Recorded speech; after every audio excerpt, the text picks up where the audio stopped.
اللہ تبارک و تعالی نے قرآن مجید میں فرمایا ہے کہ وَلَقَدْ كَرَّمْنَا بَنِي آدم، بے شک ہم نے جناب آدم کے بیٹے کو فضیلت عطا فرمائی، کرامت کا تاج عطا کیا ہے، اشرف المخلوقات بنایا ہے، ساری مخلوق سے زیادہ اس کو عزت عطا فرمائی ہے۔ انسان ہونے کے ناطے تمام انسان نہ صرف یہ کہ برابر ہیں بلکہ قابل احترام ہیں۔ اللہ تبارک و تعالی نے سب کا اعزاز رکھا ہے، سب کو فضیلتوں سے نوازا ہے، لیکن دنیاوی زندگی کے اندر اللہ تبارک و تعالی نے ان کی تقسیم کر دی ہے۔ کسی کو آقا بنا دیا ہے، کسی کو غلام بنا دیا ہے، کسی کو فیکٹری کا مالک بنا دیا ہے، کسی کو وہاں پہ مزدور بنا دیا ہے۔ اور یہ تقسیم اللہ تعالیٰ نے اپنے فضل سے کی ہے نظام قدرت کو چلانے کے لیے، نظام زندگی کو چلانے کے لیے۔ اور قرآن مجید فرماتا ہے نحن قسمنا بینہم معیشتہم فی الحیات الدنیا، ہم نے دنیاوی زندگی میں نا ان کی معیشت کو تقسیم کر دیا، ان کے درمیان معاملات کو تقسیم کر دیا ہے، خود اللہ نے کیا۔ وَرَفَعْنَا بَعْضَهُمْ فَوْقَ بَعْضٍ دَرَجَاتٍ، اور بعض کو بعض سے درجوں میں فضیلت عطا کر دی۔ ہم نے خود تقسیم کیا ہے، مالک نے تقسیم کیا ہے۔ وہ فرماتا ہے ہم نے بانٹا ہے خود یہ تمہارا نظام زندگی کہ بعض کو درجوں میں فضیلت دے دی ہے۔ یہ تقسیم، یہ کار حیات اس لیے تاکہ نظام زندگی کو چلایا جائے۔ ایک شخص کو اللہ تبارک و تعالی نے بادشاہ بنایا ہے اور ایک کو اس کا دربان بنایا ہے۔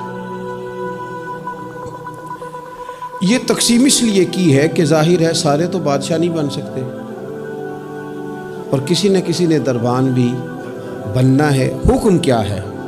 حکم یہ ہے کہ وہ دربان احساس کمتری کا شکار نہ ہو، وہ یہ سمجھے کہ اللہ تعالیٰ نے اس ملک میں اسی جگہ میری ڈیوٹی لگائی ہے، اور بادشاہ تکبر کا شکار نہ ہو، وہ یہ تو سمجھے کہ اللہ نے مجھے اعزاز دیا ہے، مجھے فضیلت دی ہے، ملک چلانے کے لیے اللہ تعالیٰ نے مجھے چنا ہے، لیکن وہ اس دربان کو اپنے سے کم تر نہ سمجھے، اسے حقیر نہ سمجھے، اپنے ذہن کے اندر یہ بات بٹھائے کہ جس طرح بحیثیت انسان رب نے مجھے فضیلت عطا کی ہے، اسے بھی اللہ نے اسی طرح ہی فضیلت عطا فرمائی۔ اور اگر انسان ہونے کے ساتھ ساتھ وہ مسلمان بھی ہے، مومن بھی ہے، تو پھر تو نبی پاک صلی اللہ تعالیٰ علیہ وسلم نے فرمایا میرے مومن کی عزت اللہ کی نظر میں کعبے سے بھی زیادہ ہے، پھر تو اور زیادہ فضیلت اس کی سمجھے گا۔ ہم نے نا اس تقسیم حیات کو اپنے اوپر طاری کر لیا، اور کچھ لوگ احساس کمزوری کا شکار ہو گئے ہیں، اور کچھ لوگ ایسے ہیں جو بلا وجہ تکبر کا شکار ہیں۔ انسان کو یہ حکم دیا گیا ہے کہ وہ جہاں بھی ہے وہ اللہ کا بندہ بن کے وقت گزارے، اس کے ذہن اور نظریات ٹوٹے نہ، بکھرے نہ، وہ یہ سمجھے کہ اللہ تبارک و تعالیٰ نے اگر کچھ مجھے دیا ہے تو اپنے فضل سے دیا ہے۔ ہمارے ہاں یہ ہوتا ہے کہ اگر کسی شخص کو کوئی چیز خدا اپنے فضل سے دیتا ہے تو وہ اسے نہ اپنا حق سمجھنے لگتا ہے، اور وہ محسوس کرتا ہے کہ یہ معاذ اللہ مجھے ملنی ہی چاہیے تھی، میں اسی کا حقدار تھا۔ وہ چیز پھر اس بندے کو بعض اوقات تکبر میں مبتلا کرتی ہے، بعض اوقات خود پسند بنا دیتی ہے، اور بعض اوقات جو اس کی بہترین صلاحیتیں ہوتی ہیں وہ صلاحیتیں زنگ آلود ہو جاتی ہیں، اخلاقی کمزوریاں اس کے اندر جڑ پکڑ جاتی ہیں۔ محبوب سبحانی حضرت غوث اعظم صمدانی شیخ عبد القادر جیلانی رضی اللہ تعالیٰ عنہ ارشاد فرماتے ہیں کہ تو جہاں بھی ہو نا اپنی سوچ کو عاجزی والی بنا۔ آپ فرماتے ہیں اگر تیری عمر زیادہ ہے اور تیرے سامنے ایک شخص کھڑا ہے جس کی عمر تھوڑی ہے، تو اپنے ذہن میں یہ بات بٹھا کہ اس کی عمر تھوڑی ہے تو غلطیاں بھی تو تھوڑی ہیں، اور اگر تیرے سامنے کوئی شخص کھڑا ہے تیری عمر تھوڑی ہے اس کی زیادہ ہے، تو پھر یہ ذہن بنا لے کہ اگر اس کی عمر زیادہ ہے تو اس کی نمازیں بھی تو زیادہ ہیں نا، تلاوتیں بھی تو زیادہ ہیں نا، خیرات بھی تو زیادہ ہیں نا، عمر جو زیادہ ہے۔ اور اگر تو ان پڑھ ہے اور تیرے سامنے عالم کھڑا ہے تو اس ترتیب سے عاجزی پیدا کر لے کہ وہ چونکہ عالم ہے تو میں تو بہت سارے کام اپنی جہالت کی وجہ سے غلط کر لیتا ہوں، لیکن وہ عالم ہے تو اپنے علم کی بنیاد پر یقیناً وہ مجھ سے زیادہ خیر کٹھی کر رہا ہے۔ اور اگر تو عالم ہے اور تیرے سامنے جاہل کھڑا ہے تو پھر بھی تو اپنی طبیعت میں عاجزی لا، اور تو یہ ذہن بنا کہ وہ اگر کوئی غلطی کرے گا بھی تو اپنی جہالت کی وجہ سے کرے گا، تو مجھے تو پتہ ہے سارا، ایسا نہ ہو کہ میرا گناہ ڈبل لکھ دیا جائے۔ اب جہاں ہیں جس ترتیب سے ہیں اس ترتیب سے ہی اپنی طبیعت کے اندر عاجزی لائیں۔ نبی پاک صلی اللہ تعالی علیہ وسلم نے فرمایا، حضرت عبداللہ ابن مسعود رضی اللہ تعالیٰ عنہ حدیث کے راوی ہیں، حضور نے فرمایا جس کے دل میں رائی کے دانے کے برابر بھی تکبر ہوا وہ شخص جنت میں نہیں جائے گا۔ تو عرض کی یا رسول اللہ صلی اللہ علیہ وسلم، ایک آدمی اچھا لباس پہنتا ہے، اچھا بن کے رہنا چاہتا ہے، صاف ستھرا بن کے رہنا چاہتا ہے، تو کیا یہ بھی تکبر ہے؟ تو سرکار نے فرمایا نہیں، اللہ تو خوبصورت ہے، خوبصورتی کو تو پسند فرماتا ہے۔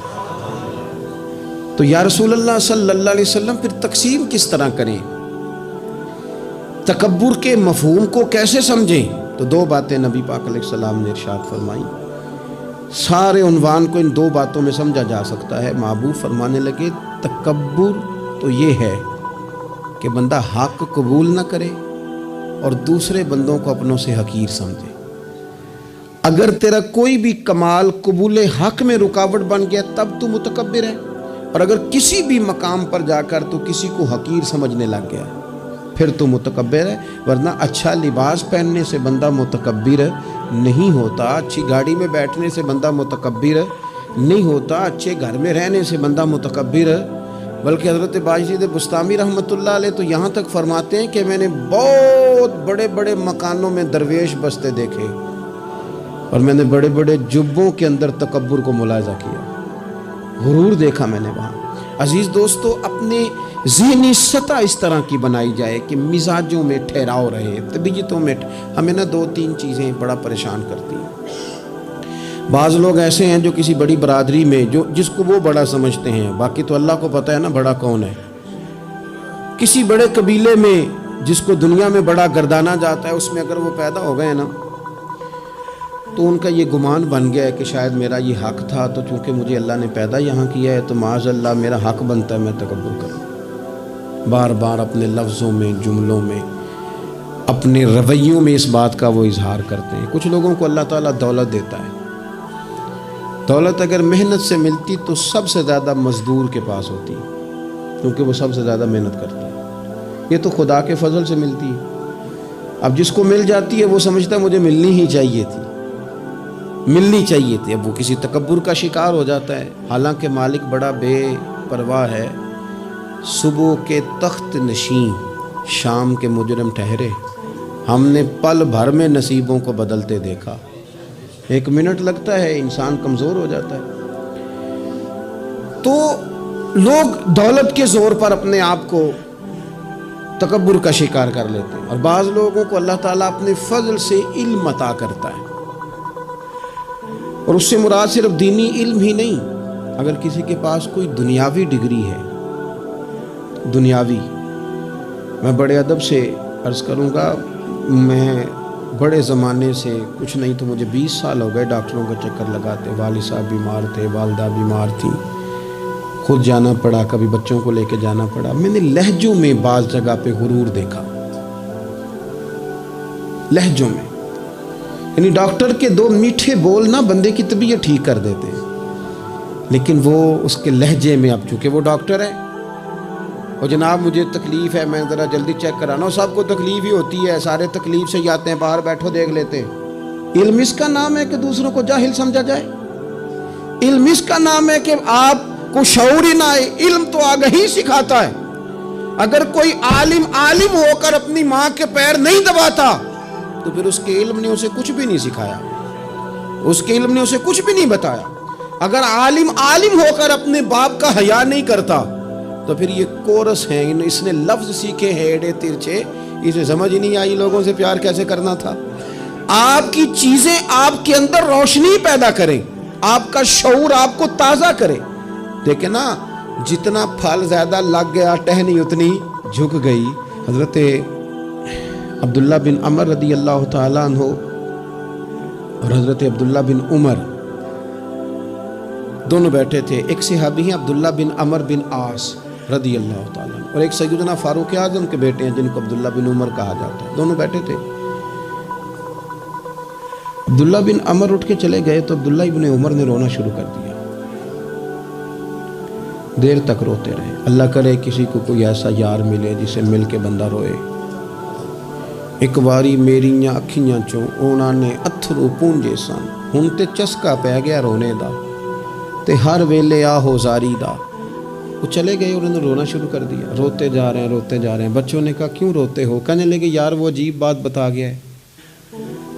وہ کہتا ہے میں نے حضور علیہ السلام سے خود سنا ہے کہ جس کے دل میں رائی کے دانے کے برابر تکبر ہو جنت میں نہیں جائے گا. روتا ہوں، انسان ہوں، کبھی کوئی بات ہو ہی جاتی ہے، کبھی کوئی پریشانی ہو ہی جاتی ہے. پھر اپنے ارد گرد والوں سے کہنے لگے دعا کرو رب عاجزی کی توفیق دے گے، اللہ بڑے بول سے بچا لے. عزیز بھائیوں، مزاجوں کے اندر حضرت شیخ سعدی رحمت اللہ علیہ، میں نے کچھ لوگوں کو دیکھا ہے اگر کوئی نیک کام کر لیتے ہیں نا تو پھر وہ کہتے ہیں چونکہ میں نے کیا لہذا ساری دنیا فوراً یہ کرے. آپ یہ کیوں نہیں سمجھتے کہ رب نے آپ کو توفیق دی ہے تو آپ عاجز ہو جائیں اللہ کے بندے، آپ عاجزی اختیار کریں. وہ کہتے ہیں چونکہ میں کرتا ہوں لہذا میں اب اتنا بڑا آدمی ہوں تو فلانے فلانے فلانے فلانے بندے تو ٹھیک ہی نہیں. حضرت سعدی شیرازی کہتے ہیں کہ تہجد کا ٹائم تھا. پرانے زمانے میں نا لوگ مسافر اکثر رات مسجدوں میں آ کے گزارتے تھے. تو کہتے ہیں مسجد میں لوگ سوئے ہوئے تھے سارے، تہجد کا ٹائم تھا، میں تہجد کی نماز پڑھ رہا تھا، میرے والد بھی ساتھ تھے. تو میں نے اپنے ابا جی سے کہا یہ دیکھو کتنے بد نصیب ہیں، نفلوں کا ٹائم ہے اور یہ سوئے ہوئے ہیں، کتنے بد نصیب ہیں. میں تہجد پڑھ رہا ہوں، اللہ اللہ کر رہا ہوں، یہ سوئے ہوئے ہیں. تو فرماتے ہیں میرے والد کہنے لگے کاش تو بھی سویا ہی رہتا، لوگوں کے کپڑے تو نہ پھاڑتا. کاش تو بھی، تیرا سونا ہی بہتر تھا، اس تہجد سے تو سویا ہی رہتا تو بہتر تھا، کپڑے تو نہ پھاڑتا لوگوں کے. او خدا کے بندے اگر تو نے پڑھی ہے تو تیرا اور رب کا رشتہ ہے، اس کی بنیاد پر تو دوسروں کو حقیر جاننے لگ گیا ہے. اس کی بنیاد پر علم پڑھے دا مان نہ کریے ماتا کی میں پڑھیا، او جبار کہار کہاوے متے روڑ دے میں دودھ کڑیا. تھوڑا سا اپنے طبیعت میں عاجزی پیدا کر. یہ تو دیکھیں نا کتنے بڑے بزرگ ہیں. حضرت فضیل بن عیاض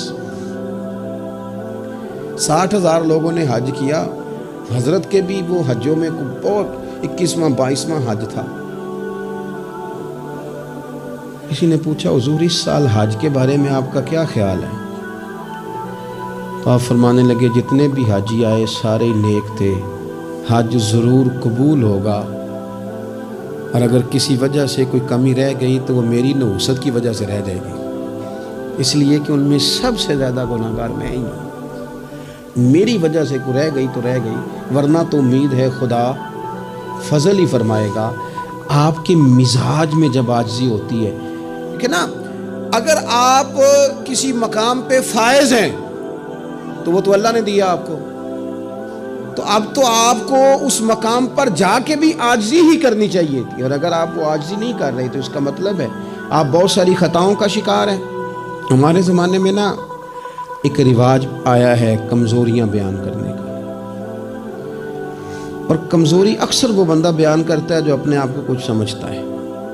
لوگ ایک دوسرے کی کمزوریاں ڈسکس کرتے ہیں، بلکہ پہلے تو لوگ لوگوں کی کمزوریاں بیان کرتے تھے، اب جماعتیں جماعتوں کی کمزوریاں بیان کرتی ہیں.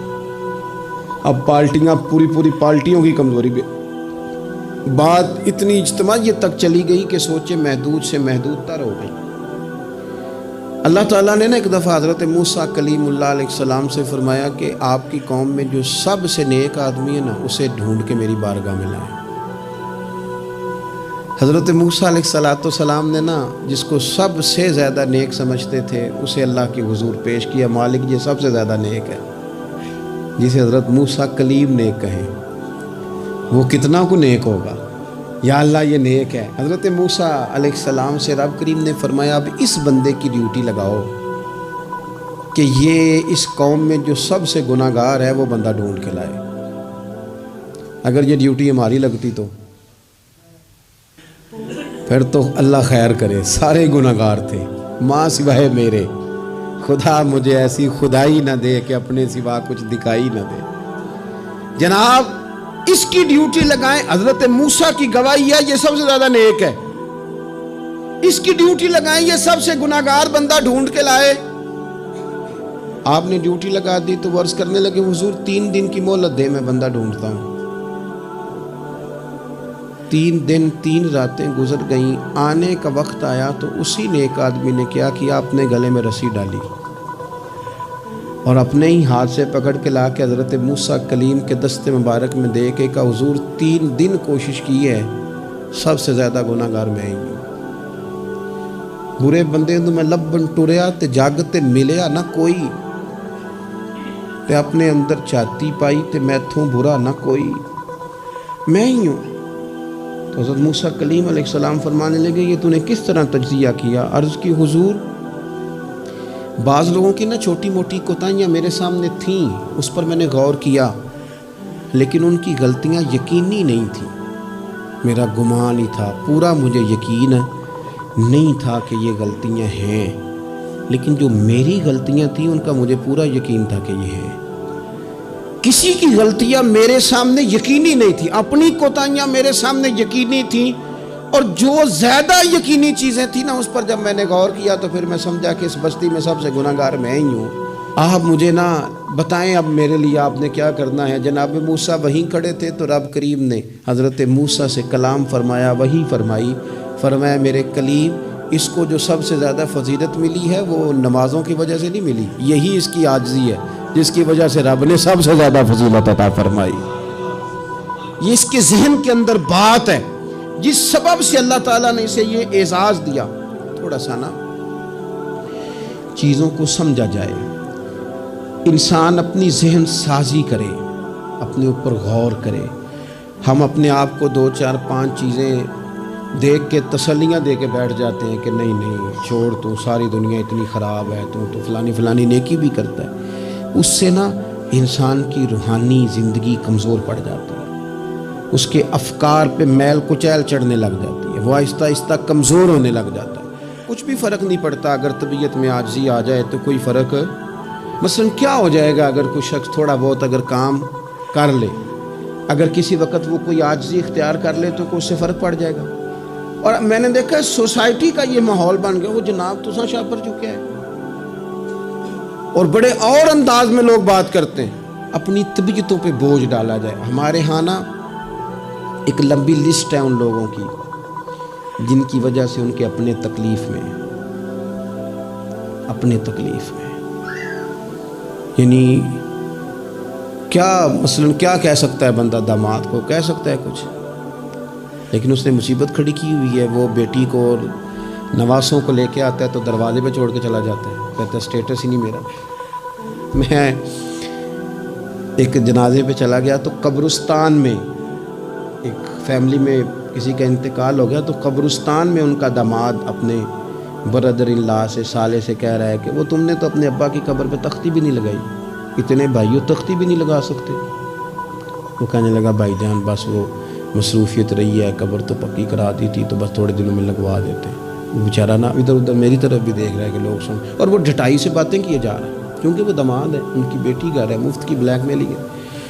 وہ بندہ چلا گیا، میں نے اس کا بازو پکڑ کے سائڈ پہ کر لیا، میں نے کہا یار تجھے قبروں میں بھی اللہ نہیں یاد آیا؟ یہ مفت کی جو آزمائشیں ہم لوگوں کو ڈالتے ہیں نا، اس سے بچیں۔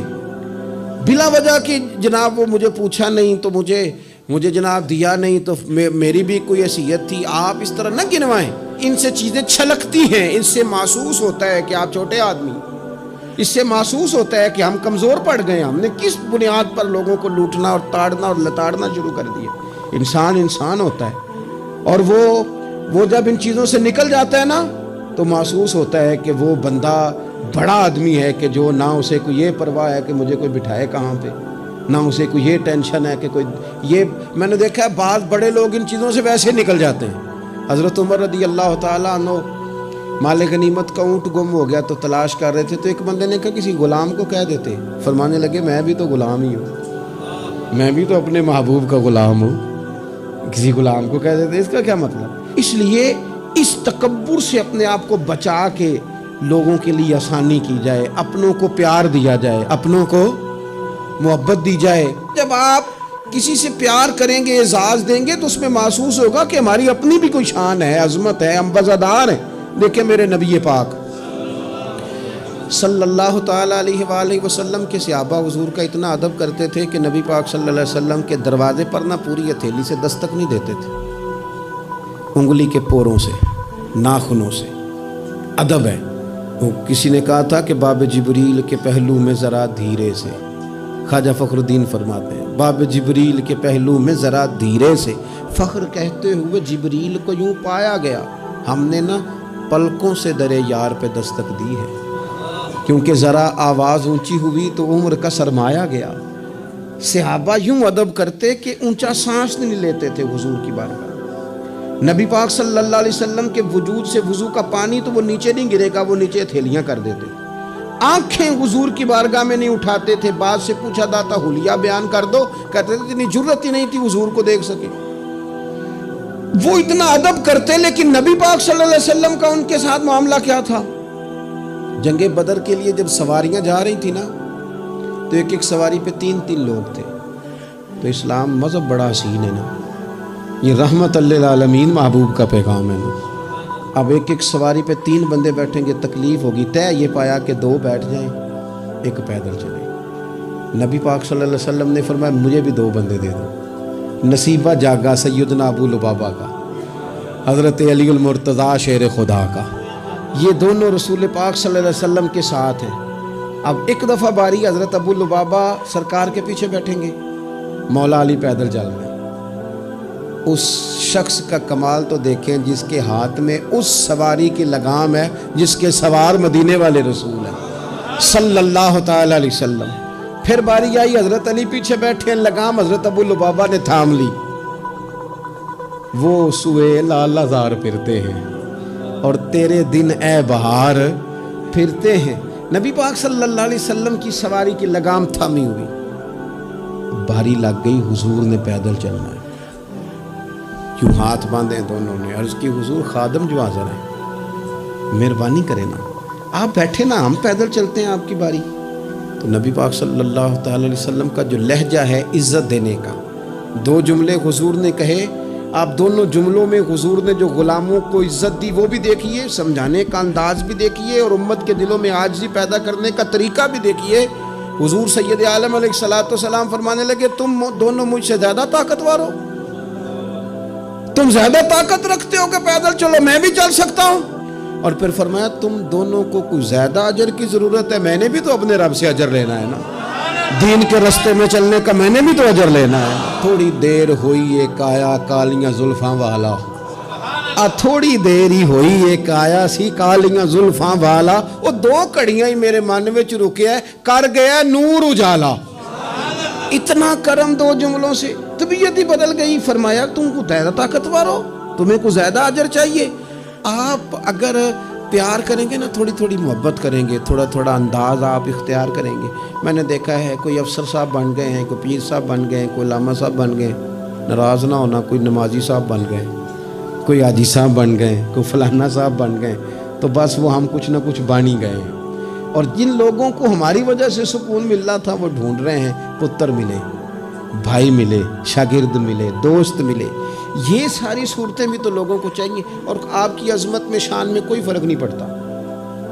آپ اگر کچھ ہے نا، صدر اگر ایوان صدر میں ہو تو پھر بھی صدر ہی ہوتا ہے، اور اگر دورے پہ ہو تو پھر بھی صدر ہی ہوتا ہے۔ حضرت عمر بن عبدالعزیز رحمۃ اللہ علیہ نا، آپ کو خادم دیا گیا تھا، بادشاہ وقت تھے نا، خادم ملا ہوا تھا، ایک رات کو آپ کے پاس رہتا تھا، ایک دن کو رہتا تھا۔ رات کو ایک مہمان آ گیا